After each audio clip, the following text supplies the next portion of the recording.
날이 많이 더워지고 있는데도 씩씩하게 잘 생활하고 있습니다. 우리 오수영 여민이 조합원이 신앙송하는 화요일 문화제를 참 좋아합니다. 오늘도 부천에서 찾아와 주신 우리 회원님들 덕분에 뜻깊고 의미 있는 문화제 되지 않을까 싶습니다. 수많은 생명들을 억울하게 앗아가기 때문입니다. 6월 25일 한국전쟁으로 희생된 모든 분들의, 우리 노동자의 아들과 딸 모든 분들의 희생을 생각하며 잠시 묵상하겠습니다.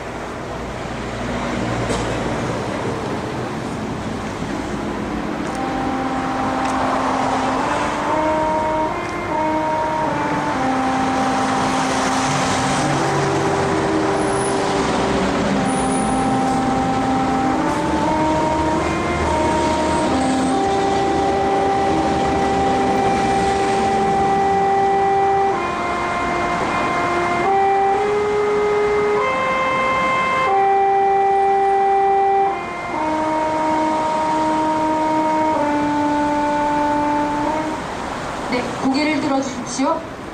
네, 오늘은 이물련 행진곡 밝고 힘차게 부르기는 좀 어려울 것 같습니다만 마음에 이러저러한 생각들 정리도 해볼 겸 이물련 행진곡 불러보겠습니다. 사랑도 명예도 이름도 남김없이 투쟁! 투쟁!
이야기와 노래인 우리 조혜영 시인님, 김사희 시인님은 오늘 사정이 있으신가봐요.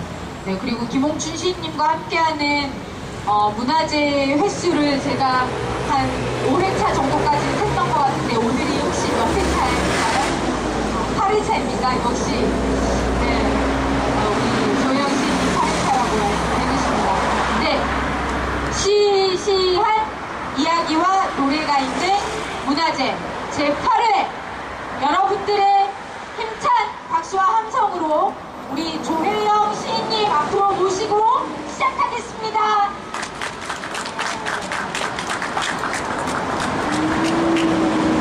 동기들 반갑습니다. 벌써 8회차가 되었네요. 대충에는 하게 할수록 재밌다, 좋다, 그리고 의미 있다 생각했는데 8회차 하니까 일주일이 너무 빨리 옵니다. 이렇게 일주일이 빨리 훅다 다가올 줄은 앞으로 계속 이어가야 되는데 정신을 바짝 차려야 될 것 같습니다. 오늘은 멀리도 아니죠. 부천에서 오랫동안 노동자 문학회 활동을 하시고 또 시민 문학회 활동을 하시는 동기들이 오셨습니다. 그분들이 함께 있는 곳이 이제 부천인데요. 거기에서 또 함께 활동하시는 분이 여기에서 싸우고 계신 강경식 동지도 있습니다. 그래서 그 동기도 더 즐거울 거고 또 여기에 오신 동기들도 또 새로울 것 같습니다. 오늘은 그래서 그 문학회에서 여기 오시게 된 이야기도 간단하게 들어보고요. 또 작은아가 투쟁 기금을 모아서 가지고 왔다고 합니다. 그리고 또 오늘은 뜻깊게도 지난번 5회차에서 함께 여기서 시시한 이야기 마당을 꾸며주신 박유란 선생님이 시집이 나온 날이라고 합니다. 그래서 시집 전달에 직접 시집기금 전달을 하도록 하겠습니다. 잠시 우비를 입는 시간을 갖도록 하겠습니다. 비가 와서요. 지난번 7회차 할 때도 비가 와서 우비를 입고 했던 기억이 나는데요. 매주 화요일날은 비 오는 날인가 봅니다. 오히려 더 분위기도 조용해지고 또 시하는 마당에 어울리는 날씨인 것 같긴 한데요. 어쨌든 우비 다 입으시고요. 문화제 시작하도록 하겠습니다. 저는 조혜영입니다. 반갑습니다. 먼저 여기 오신 부천 동기를 대표해서 박일환 선생님께서 나오셔서요. 투쟁기금 전달식과 시집 전달 그리고 간단한 연대사 말씀을 해주시도록 하겠습니다. 박수로 모시겠습니다.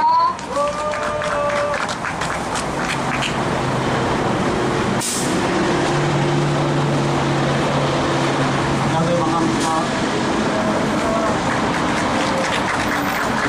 앞에 소개했으니까 어느 단체로 하니까 이제 노동자문학회라는 게 이제 80년대 노동자 이후에 각 분장마다 지역마다 굉장히 많이 생겼고 생활하기 바뀌었는데 안타깝게도 지금은 거의 각 지역별로 다 폐산되지는 위험해야 되는 그런 상황입니다. 그 노동자문학회들이 지금까지 쭉 이어졌다면 사실 오늘 같은 행사 교영신이 누구를 섭외를 하고 뭐 이렇게 보면 안 해도 노동자문학회에서 늘 와서 자리 채워주고 행사 스스로 이끌어가고 그리고 사람들이 많이 참가할 수 있을 텐데 시대가 변하다 보니까 이런 상황이 됐습니다. 저희는 이제 부천에 이제 노동자문학회가 오래전부터 있었고 그 다음에 노동자문학회라는 이름으로 포괄하지 못하는 가게들이 있다 보니까 시민문학회라는 이름으로 지향적으로 있지만 이렇게 포괄적으로 사람들을 더 모아보자 해서 시민문학회라는 걸 꾸려서 처음에는 따로 물론 연대학교 연대학을 따로 하다가 지금은 이제 같이 모여서 2주에 한 번씩 같이 대표님도 시도 함께 카페도 하고 또 인간적인 정도 함께 나누고 같이 하는 뭐 그런 이제 저희가 만난 지 한 20년 정도 됐습니다. 그러니까 거의 뭐 이제는 단체 회원이라기보다는 가족이나 식구 같은 뭐 그런 끈끈함으로 이렇게 안 만나면 서운한 그런 관계에 있습니다. 특히 이제 함께 이제 동행하고 있는 강경식 동지가 이제 부천노동자문학회 회원이기 때문에 그런 인연도 굉장히 깊다고 할 수 있고요. 그리고 저희 단체는 뭐 사실 이렇게 특별한 조직 체계가 없고 뭐 대표도 없습니다. 그래서 오늘 인사말을 하다 보니까 제가 이렇게 나오게 됐는데 우리 나이 수는 하면 저보다 조금 위에 계신 분 한 분 더 계신데 약간이 심해가지고 제가 대신 이렇게 다음번에 당연히 하고요. 저희들 모임하면서 여기 한번 와야지 하는 생각이 있었는데 본인들이 이렇게 특별히가 안 되고 그러다 보니까 상당히 많이 늦었습니다. 지금이라도 이렇게 오게 돼서 다행이라고 생각하고요. 아마 저희뿐만 아니라 다른 데에서도 재능을 이렇게 걱정하고 함께 해야 하는 마음을 가진 분들이 굉장히 많을 겁니다. 다만 뒷돌기도 하고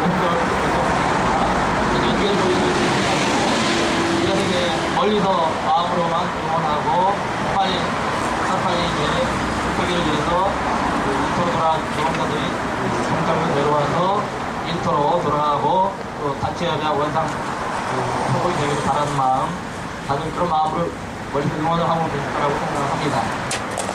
저희들 뭐 똑같은 그런 마음을 가지고 했었고요.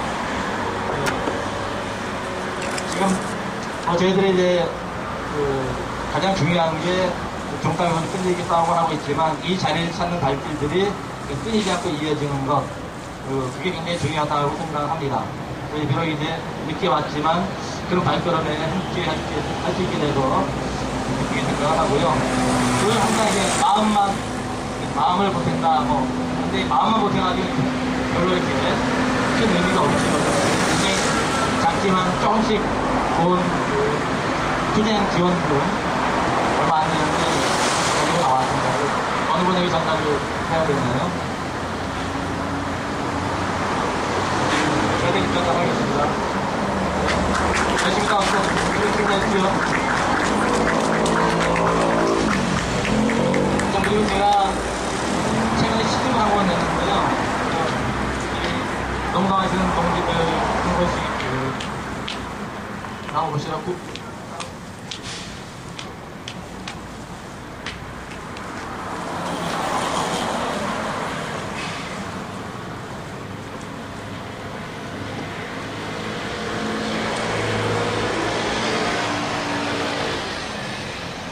시집도 같이 좀 전달을 하겠습니다. 시집 제목을 보면 이게 투쟁에 초를 치는 뭐 이런 느낌을 줄 수도 있는데 제목이 지는 싸움. 투쟁의 전쟁은 절대 지면 안 되는데 또 투쟁과 또 시는 또 다르기 때문에 뭐 역설적인 표현 정도를 때문에 예를 들을 것 같고요. 제가 얼마나 힘들지 모르겠지만 투쟁하고 농구하는 특징이 읽어보시면서 또 시를 생각하고 또 우리 사회의 삶을 생각하고 농장의 의미를 생각하고 그런 계기가 됐으면 좋겠고 이 시집 중에는 제가 재능에 와서 신앙을 몇 번 한 적이 있는데 그때 경험을 가지고 쓴 시도 한 편 들어있습니다. 그래서 제 시가 조그만 위로 내지는 지지 격려의 힘이라도 될 수 있기를 간절히 바라겠습니다. 자, 동지는 끝까지 투쟁해서 모두 원하는 부분 쟁취하시기 바랍니다. 다시 한번 부천 문학회 동지들과 관장쌤한테 박수 부탁드리겠습니다. 네, 기도 5분에서 빨리빨리 진행하도록 하겠습니다. 본격적으로 신앙송을 할 건데요. 제가 신앙송 하기 전에 항상 글을 적어와서 간단하게 읽는데요. 오늘은 오면서 시간이 없어서 전체 속에서 간단히 적어봤습니다. 마음 가는 곳에 길이 있을 것이다. 마음 머무는 곳에 사람의 길이 있을 것이다. 따지고 보면 연대라는 것이 마음 바뀌는 일이고 따지고 보면 투쟁이라는 것이 삐뚤어진 세상, 원한 세상 바로잡는 것이리라. 그래서 누구는 철탑에 오르고 누구는 종탑에서 누구는 어두운 천막에서 불을 밝히는 것이다. 그 불빛을 쫓아 하나하나의 마음들이 불나비처럼 모여드는 것이리라. 오늘도 우리는 그 불빛을 찾아 해화동 언덕길을 오른다. 끝입니다. 잘 썼지요. 그럼 신앙송, 첫 번째 신앙송 마당으로 부천 노동자문학회 동지들과 시민문학회 동지들의 마당인데요. 먼저 지태봉 동지와 두 번째로 남상기 동지 시 낭송을 차례로 들어보도록 하겠습니다. 먼저 지태봉 동지 낭송 부탁드리겠습니다.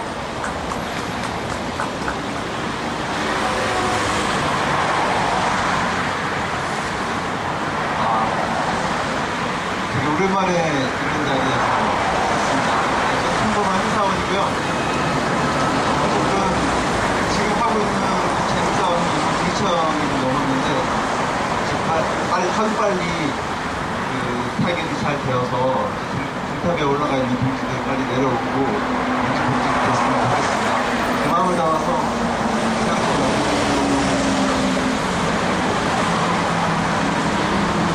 저녁 7시 설거지를 하다가 그릇에 바깥쪽을 먼저 닦고 나중에 한쪽을 닦는 날을 걸리마다 이런 장갑비가 제법 작았고 수술 후유증으로 같은 기침에 아직 핏기가 엉겨 나올 때였는데 이게 옳다. 우산을 받고 묵묵히 촛불로 서 있었지. 부가 있어 그때 거리에서 생각가 가장 많았어. 비바람 몰아치는 부둣가에 킹배가 서 있고 집채만한 거리가 이걸 그 속에 내가 있었는데 꿈에서 깼어. 병이라는 게 대부분 전조 증상이 있었을 텐데 병을 키웠고 키운 병만큼 피를 쏟았다. 황사가 오면 5월이 오지. 광우병이야 세월 따라 미치겠지만 이 기억은 있어. 아슴 이맘때쯤 몸속 피토리 또렷이 기억하는 기억.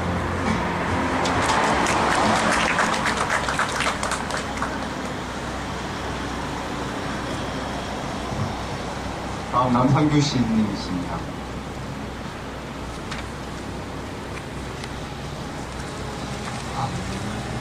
감사합니다.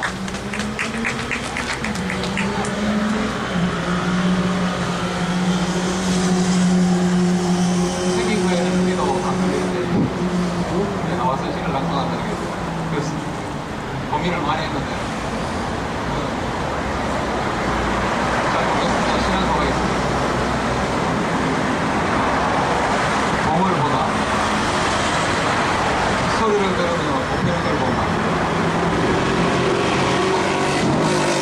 공기 속에서 환하게 걸고 나는 꽃이 아니었던 건가. 저곳에서 나는 꽃으로 핀 사이에서 손을 본다. 봄에 눈 많은 나무와 참아보지 못하고 저렇게 함께 꽃피는데 아파서일 것이다. 보는 세상은 아니다.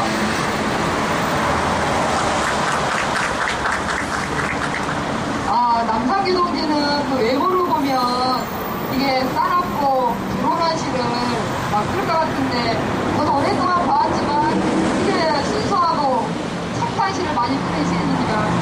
다시 한번 남상규 시인과 집필봉실한테 박수 부탁드리겠습니다. 저랑 김사희 시인이 이 시시한 이야기와 노래 마당을 10번째 마당을 준비하면서 두 시인을 고민했습니다. 한 시인은 양해동이라는 시인이고요. 하나는 표성배라는 시인인데요. 간단하게 두 시인을 말씀드리면 양해동 그 동지는 부평 한국GM에서 정규직 노동자로 자동차를 만드는 노동자입니다. 그리고 그 노조의 노래패 활동도 하시고요. 간부도 하시면서 열심히 연대 활동도 하시는데요. 시를 거의 하루에 한두 편씩을 쓰시는 분입니다. 늘 일상이 시고 또 그 삶이 시처럼 사는 분인데 노조 활동도 열심히 하시고 연대 활동도 많이 하시기 때문에 늘 노동자적 관점에서 시를 쓰시는 시인이어서 추천을 해봤고요. 또 표성배라는 시인은 저기 마산에 있는 객토라는 그 노동시 단체인데요. 그 객토라는 단체도 한 20여 년 넘게 노동자 문학회랑 같이 활동했던 단체입니다. 그 속에서 그 표성배 시인은 초등학교를 졸업하고 16살 때부터 계속 기계를 만드는 노동자로 지금까지 사시는데요. 그 동지도 시를 하루에 한 두세 편씩을 거의 밥 먹듯이 쓰시는 동지인데요. 열심히 살면서 현장에서 노동을 하면서 건져 올린 그런 시이기 때문에 저희 김사희 시인하고 둘이 정말 값진 사람들이다. 시 내용이 어떨지는 모르겠지만 현장에서 열심히 살고 투쟁하는 동지들의 시이기 때문에 오늘 재능 농성장에서 낭송을 하게 되었습니다. 먼저 연대 동지들의 마당인데요. 연대 동지들이 두 분이 나오셔서 그 양회동 동지와 그 표성배 시인의 시를 낭송을 해주시겠습니다. 먼저 그 서울 동지 이수종 동지하고 그 다음에 서울 서구 비정규 노동센터 원영기 동지께서 차례로 나오셔서 두 분의 시를 낭송해 주시겠습니다.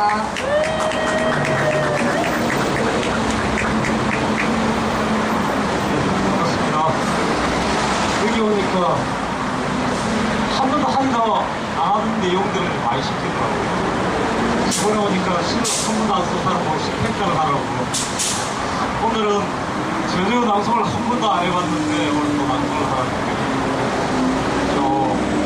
처음이니까 잘하지는 못할 겁니다. 외로운 시, 표성배. 사랑시는 사랑이라고 쓰지 않아도 사랑시가 된다. 자연을 이야기하지 않아도 자연스럽게 된다고. 유독 노동시만이 노동을 이야기하지 않으면 노동시가 아니다. 노동시라고 이름 붙여진 내 시를 노동자는 읽지 않는다. 노동자가 읽지 않는 노동시를 노동시라고 빡빡 우기는 평론가들 앞에서 나는 노동시에 대해 심각합니다. 사랑이라고 쓰지 않고도 사랑시가 되는 것은 사람의 가슴 속의 사랑이 자연스럽게 받아들여지기 때문이다. 노동시가 노동자의 가슴 속에 사랑처럼 가만히 녹아들지 않는 것은 노동이 노동자로부터 매매받기 때문이다. 자연이 누구에게나 포근하게 다가오는 것과 같이 노동이 내 가슴을 끓게 만든 사랑처럼 뜨겁게 살아 요동칠 때 그때쯤 되었어야 노동시가 읽히게 될지 모른다. 고맙습니다.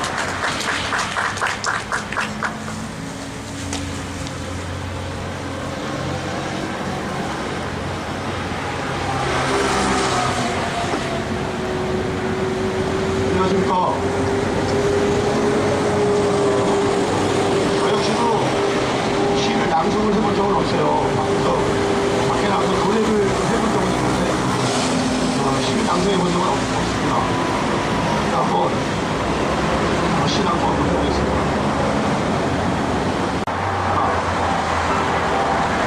집회에 갈 때 발판을 하나 더 칩니다. 더럽고 차갑고 더럽고 뜨거운 땅바닥에 덥석 주저앉거리는 동료의 시다. 집회에 갈 때 일정을 하나 더 챙긴다. 긴 시간 우유함과 공가름에 빛내주는 물 한 잔이 더없이 반가울 겨울엔 목도리를 하나 더 챙긴다. 뻔히 추운 날 준비 없이 나와 바들바들 떨면서도 이렇게 자리를 끝까지 지켜주는 대견한 동지들의 몫이다.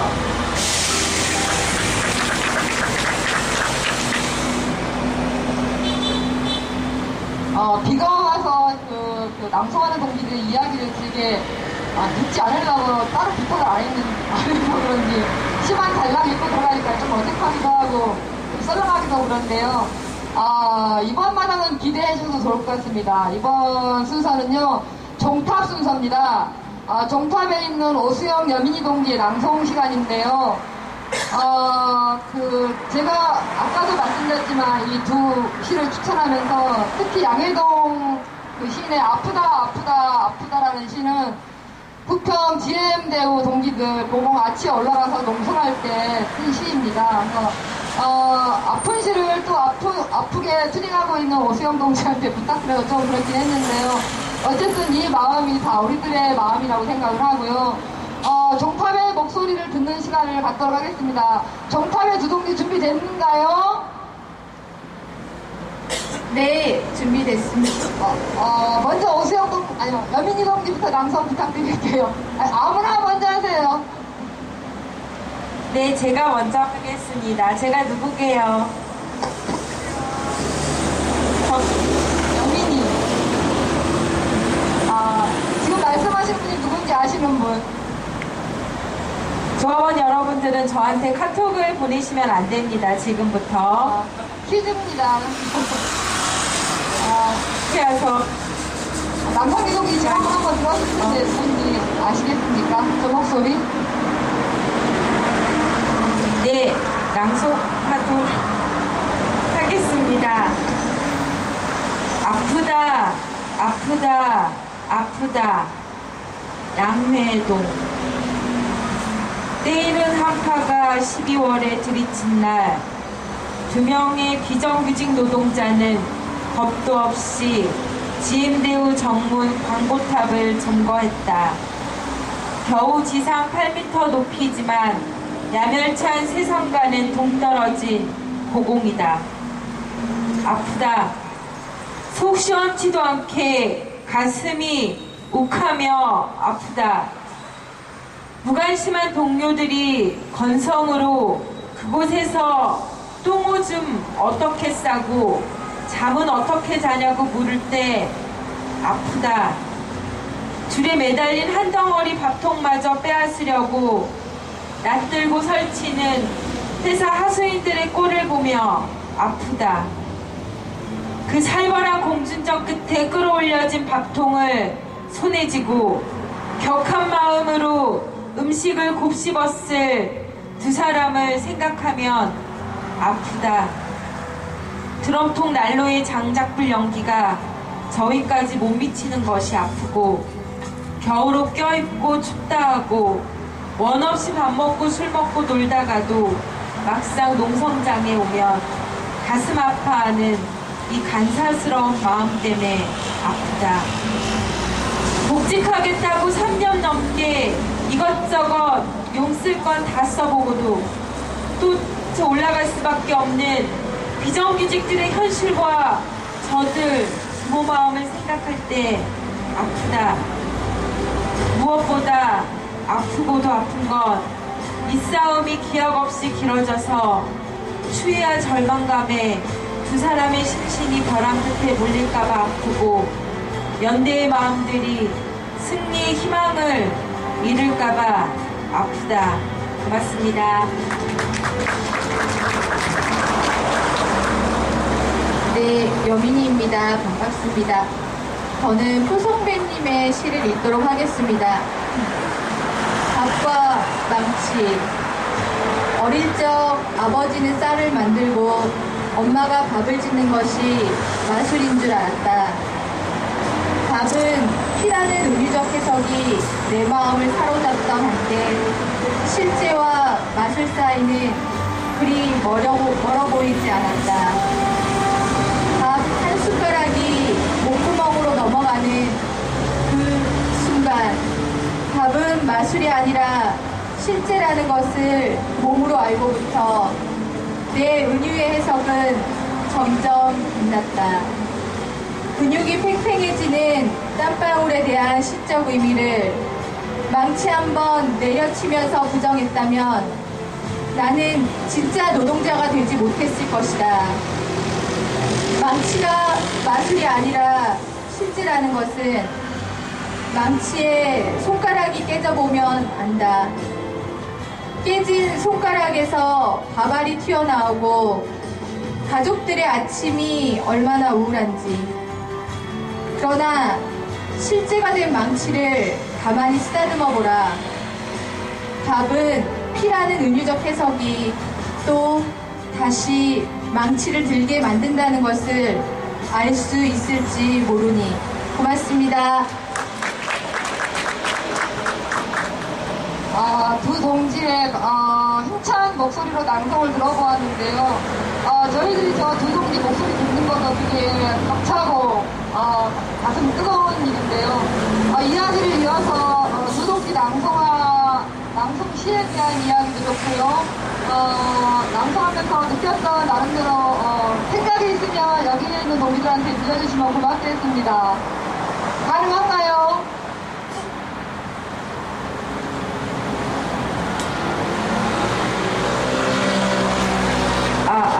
저희가 음향 소리가 아랫소리가 잘 안 들려요. 저희 목소리는 잘 들리는데 뭐 하라고 그랬는지 모르겠어요. 시 낭송을 하셨잖아요. 시 낭송 하시고 나서 하시고 싶은 말씀이나 이야기 있으면 들려주세요.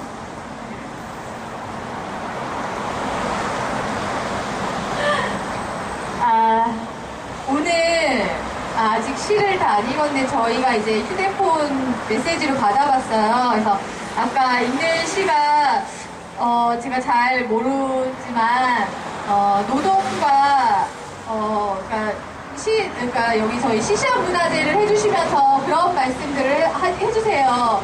조혜영 시인님이나 김사혜 시인님께서 누구나 시인이 될 수 있다.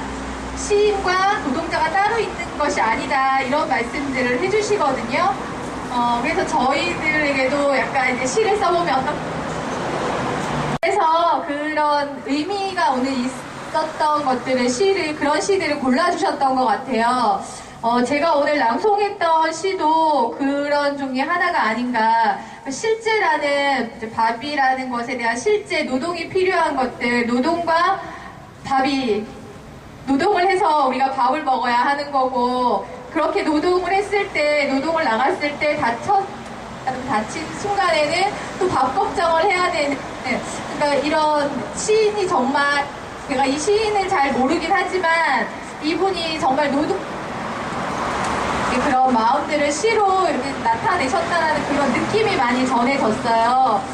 그래서 정말 이렇게 현장에 살아있는 시구나, 이 시를 쓰셨을 때 마음이 어땠을까, 그런 이제 느낌이 들었고, 저희도 지금 저희가 해고투쟁을 하고 있잖아요. 이 싸움이 시작됐을 때 저는 해고자가 아니었어요. 저희 조합원들도 마찬가지고. 근데 해고자가 된 순간 저희가 이제 생계를, 노동을 못하게 되면서 노동을 스스로 그만둔 게 아니라 노동을 빼앗겼잖아요. 노동을 빼앗기면서 저희가 이제 생계를 못하게 되고 이제 밥줄이 한마디로 끊겨버린 거예요. 그런 것들이 많이 좀 생각이 나더라고요. 그래서 저희가 꼭 지금 또 노동을 빼앗긴 상태지만 또 중요한 것은 저희가 노동을 되찾기 위해서 이 자리에 있는 것이기 때문에 저희 그런 믿음 가지고 다시 노동과 저희가 밥줄을 다시 찾기 위해서 현장에서 열심히 또 일하는 모습으로 여러분께 보여드릴 수 있지 않을까. 그리고 제가 현장에 가서도 정말 이렇게 현장과 시가 떨어지지 않는 이런 것들에 대해서 고민을 해볼 수 있겠다, 그런 마음을 좀 가졌습니다. 횡설수설한 것 같아요. 오늘 정신이 없어서. 고맙습니다. 네, 저는 오수영입니다. 제가 아침에 일어나자마자 메일을 열었는데 조혜영 시인님께서 시들을 보내주셨어요. 그래서 그거를 페이스북에다가 광고를, 오늘 일정 광고를 올리면서 제목이 노동시를 말하다잖아요. 노동시를 말하다. 노동시 붙어 있는 거잖아요. 근데 타이핑을 하다가 노동시를 말하다 이렇게 썼어요. 그걸 보는 순간 노동시를 말하다 더 멋진걸? 이런 생각을 했어요. 그래서 다른 한편으로 드는 생각이 뭐였냐면, 제가 아직까지 글에 대해서 좀 글은 우리 노동자들이 아닌 시인들이 쓰는 뭔가 특별한 것이다 라고 생각하고 있구나 라면서 좀 제가 가지고 있는 생각에 대해서 약간의 반성을 했습니다. 그리고 오늘 제가 읽었던 양해동님의 아프다는 그때 GM대우 비정규직 노동자들이 고공농성을 할 때 그 자리에 있었던 사람들이라면 아마 다 그런 마음을 가졌을 거라고 생각하고, 그게 글로, 시로 표현됐다라고 생각합니다. 그래서 제 마음에 그 공감이 훨씬 더 많이 되는 것 같고요. 좋은 시를 읽을 수 있는 기회를 주셔서 양해동님과 조혜영 시인님께 감사드립니다. 고맙습니다. 두 동지께서 시를 읽으시면서 전해주신 말씀이 우리들 마음하고 똑같은 것 같습니다. 금방 오수영 동지 발언을 들으면서 든 생각이, 역사의 기록은 단순히 뭐 일지나 기록물에 있는 것도 있지만 이렇게 한 3년이 지난 GM대우 일도 이렇게 시로 남기구나, 이렇게 역사의 기록으로 문학도 남길 수 있구나라는 생각이 퍼뜩 들었는데요. 아마도 재능추진에서 추진하고 있는 이야기도 수많은 작가들, 주변의 사람들에 의해서 문학으로 기록이 남길 수 있도록 저 또한 열심히 노력하는 계기로 삼고 싶습니다. 여기도 문학하시는 분들은 많이 오셨으니까 한번 그런 생각을 한번 마음씨를 가지시고 재능추진을 문학으로 남기는 노력을 한번 해봤으면 하는 바람을 부탁을 해봅니다. 재능에 매주 한 번 이상 오시는 김홍춘 시인과 저 시인인데요. 이건 사실 구색 맞추기 위한 것일 수도 있고요. 마지막으로 김홍춘 시인과 제 시 낭송을 하도록 하겠습니다. 먼저 저도 아까 표선배 시인의 그 시인하고 약간 이야기가 비슷한데요. 오랫동안 공장에서 노동자 생활을 하면서 시 쓰는 게 좀 자연스럽고 시가 좋아서 저는 시를 썼습니다. 뭐 촬영하고 야근하고 또 동무들하고 웃고 그렇게 쓰다 보니 남들이 저한테 노동시를 쓴다고, 노동시를 쓰는 시인이라고 말씀을 해주시더라고요. 그런, 마음적 부담도 있었고요. 그런 이야기를 제 마음속에 담아서 썼던 시입니다. 한편, 노동과 시를 바라보는 눈에도 질적인 차이가 있는 게야. 노동 현장에서 일하며 줄고 시를 써온 한 시인에게 유명한 평론가의 교수는 일하면서 시 쓰기는 좀처럼 쉬운 일이 아니라며 시 쓰는 일과 노동자의 삶은 좀처럼 어울리지 않는다고 감탄 연발이다.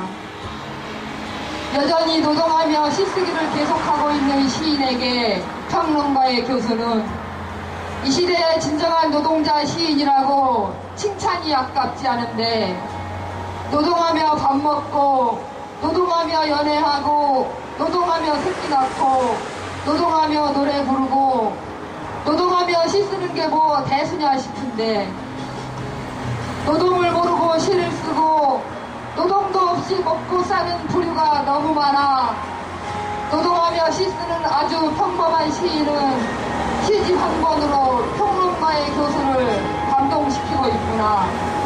노동하며 시를 쓴다는 이유 하나로 감사합니다.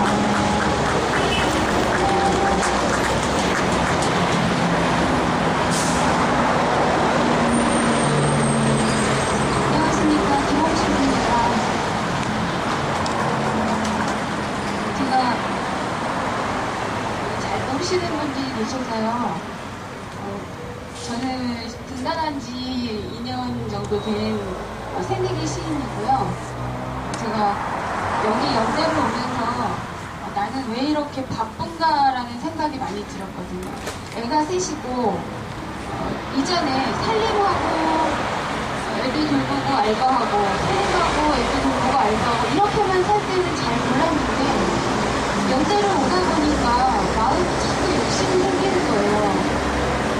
촬영도 같이 하고 싶고 또 집회 기자회견 이런 거 하면 참여를 하고 싶고 그런데 마음대로 잘 안 되기 때문에 제 마음속으로 원칙을 정했습니다. 규칙을 정해서 일주일에 한 번 밥을 해오고 일주일에 한 번 문화제에 참여를 하는 것을 기본으로 하자 이런 생각을 했는데 김사희 시인이 갑자기 일이 생기면서 저는 화요일에는 와서 시를 읽어야 되고 금요일은 밥을 연장대를 2번을 오긴 하지만 좀 덜 바빠서 더 많이 연대로 왔으면 좋겠습니다. 그리고 최근에는 저 종탑에 있는 사람들을 보면 볼수록 참 여기서부터 저기까지 거리가 왜 이렇게 먼가 하는 생각이 나이가 자꾸 들어요. 화요일이 되면 이번 주 금요일에 또 저 사람들하고 그 참 속상한 이야기, 짠한 밥 얘기를 해야 되고요. 금요일이 되면 다음 주 화요일에 문화제에 와서 점점 연대의 발길이 줄어드는 게 아닌가 하는 걱정을 자꾸 해야 되고 이런 날들이 많이 속에서 가고 있어요. 이 긴 거리 좀 빨리 좁혔으면 하는 생각이 들었습니다. 그래서 최근에 저의 마음을 시로 옮겨봤습니다. 둥지 비둘기가 살던 집이라는데 새처럼 자유롭고 싶었을까. 5펜을 싸우고도 머물 곳은 길거리. 망가진 세상에 머물 곳이 없어. 허공에 집을 짓고 몇 날 며칠 하늘가에 떠있고 이 첫날의 무게보다 내려오는 길이 더 아득하여 발끝에 날아든 흔한 꽃잎 하나에도 마음이 울렁이고 꽃송이도 달빛을 사랑하면 달 아래에선 피어 있다는데 우리 둥지는 어느 날에 풀까. 달맞이 꽃을 보고도 마음이 움직이지 않는 사람은 모른다. 서늘한 달 하나 마음에 띄우지 않은 사람은 모른다. 달빛으로 엮은 동지가 얼마나 비극한가요.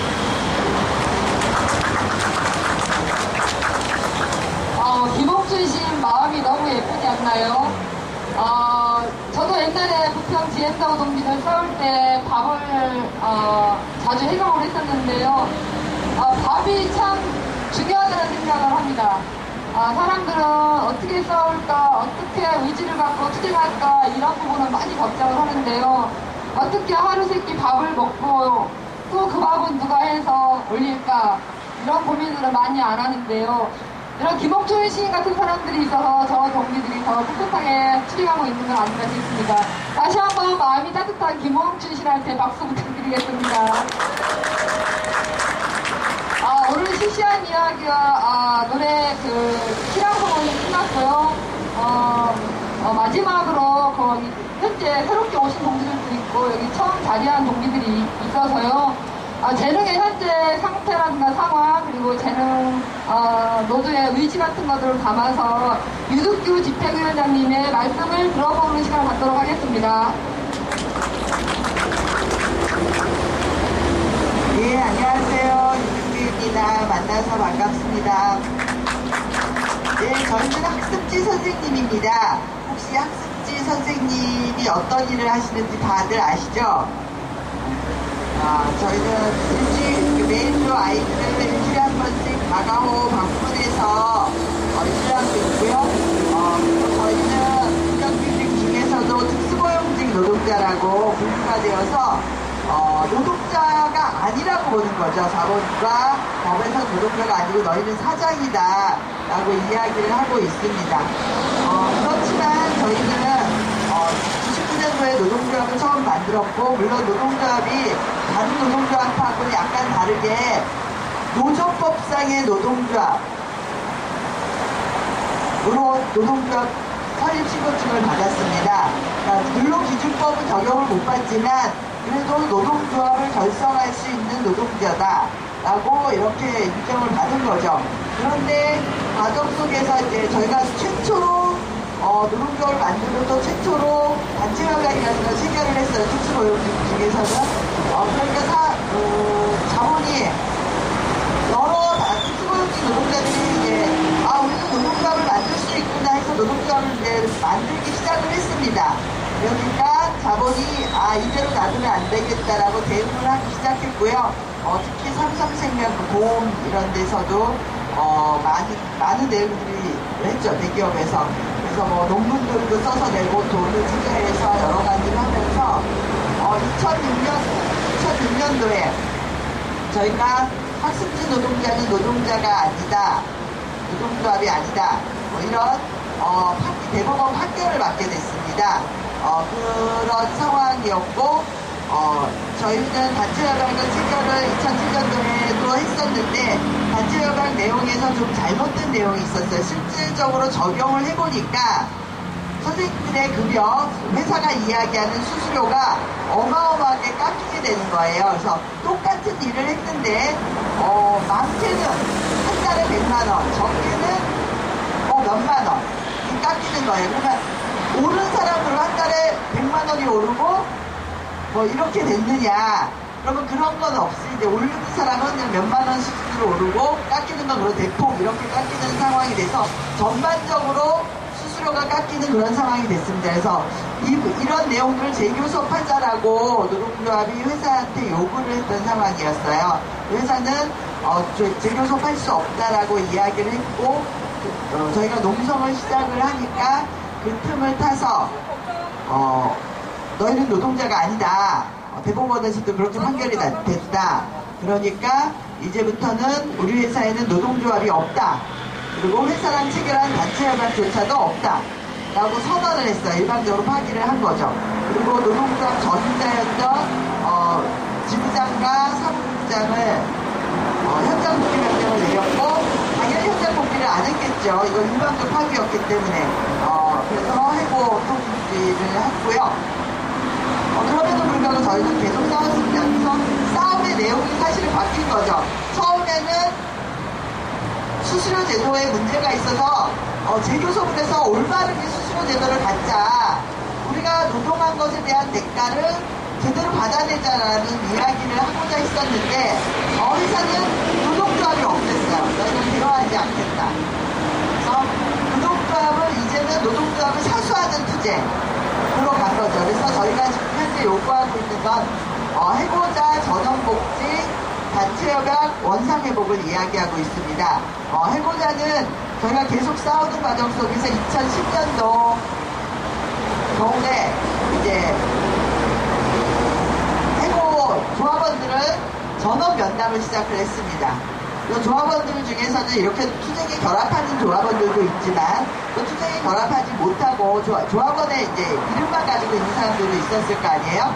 그런데도 그런 사람들까지도 다 면담을 해서 5차례의 면담 끝에 조합을 탈퇴하지 않으면 너랑 재계약하지 않겠다 라고 해서 많은 선생님들이 회사를 그만두는 걸 우선적으로 선택했고요.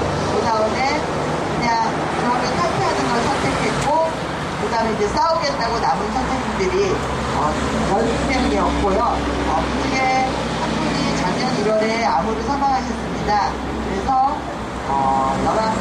지금은 11명이지만 저희는 12명의 복직을 요구를 하고 있어요. 한 명은 명예라도 복직자 명단에 올려야 된다라고 이야기를 하고 있습니다. 그러면 회사는 지금 어떻게 나오고 있느냐?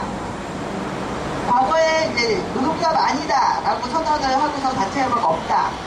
이렇게 이야기를 했었는데 작년, 그러니까 2012년 11월에 저희가 행정법원 판결에서 하나 승소한 게 있습니다. 학습지 교사 노동조합은 노정법상의 노동조합이 맞다. 그러므로 선생님들을 해고한 것은 노동조합 이유로서 해고한 것은 부당노동행위이므로 무효이다. 이런 판결을 행정법원 판결을 받았어요. 그러니까 회사는 해고자는 복귀시키겠다. 해고자는 복귀시키는데 단체협약은 이제는 이제 들어와서 체결해라. 이렇게 이야기를 하고 있습니다. 복귀 후 논의해서 체결하자.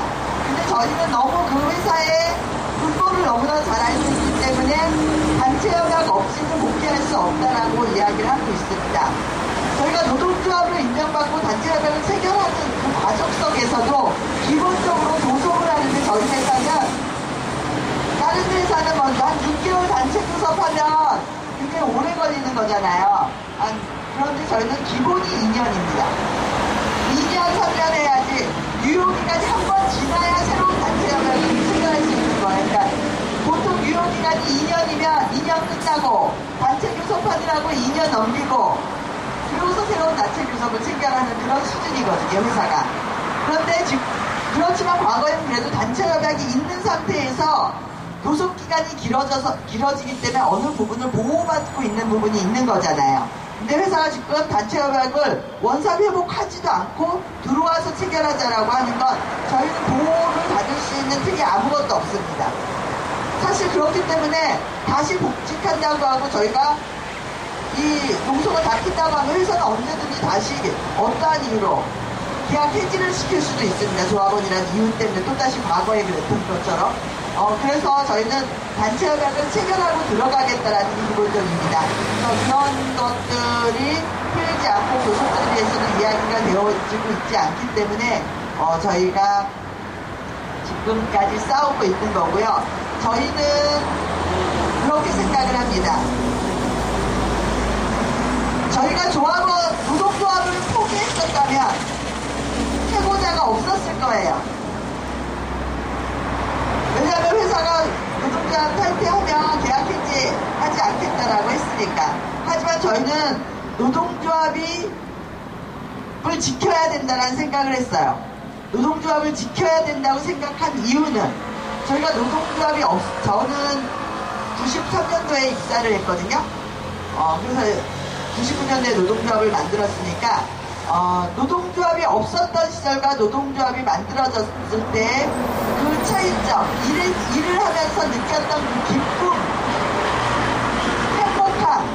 행복감, 정말 내가 정말 자랑스러운 일하는 가치가 느껴지는 그런 것들이 있었기 때문에 노동조합이 이만큼 소중하구나 이런 걸 알았기 때문에 저는 노동조합을 포기할 수가 없었고, 그리고 그런 노동조합이 다시 재직교육 현장에 있어야 선생님들이 다시 신나게 일할 수 있고 일하는 가치를 느끼면서 정말 너무 고된 노동이 아니라 신나는 노동을 할 수 있는 그런 조건들이 조금이라도 될 수 있다고 생각하기 때문에 끝까지 노동조합을 지키고 노동조합과 함께 현장에 들어갈 것이고 다시 노동조합을 재건할 것입니다.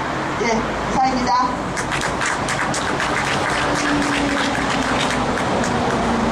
해보자 원칙복지과 단체하며 원상회복을 위해서 2000일 넘게 진행하고 계시는 유득주 집회위원장과 재능동지들한테 다시 한번 힘내라고 뜨거운 박수 부탁드리겠습니다. 시시한 이야기와 노래, 사실 오늘은 심한 이야기 했는데요. 항상 이 시시한 이야기마다는 노래도 함께 하고 있습니다. 시로 만들어진 노래도 같이 부르기도 하고요. 또 자연스럽게 나와서 노래도 부르는 그런 마당이었는데요. 오늘은 어쨌든 간에 새롭게 오신 부천 농비들하고 또 연대동지들을 꾸며주셔서 또 뜻이 기뻤던 것 같습니다. 저는 9일차를 기약하면서 마치도록 하겠습니다. 감사합니다.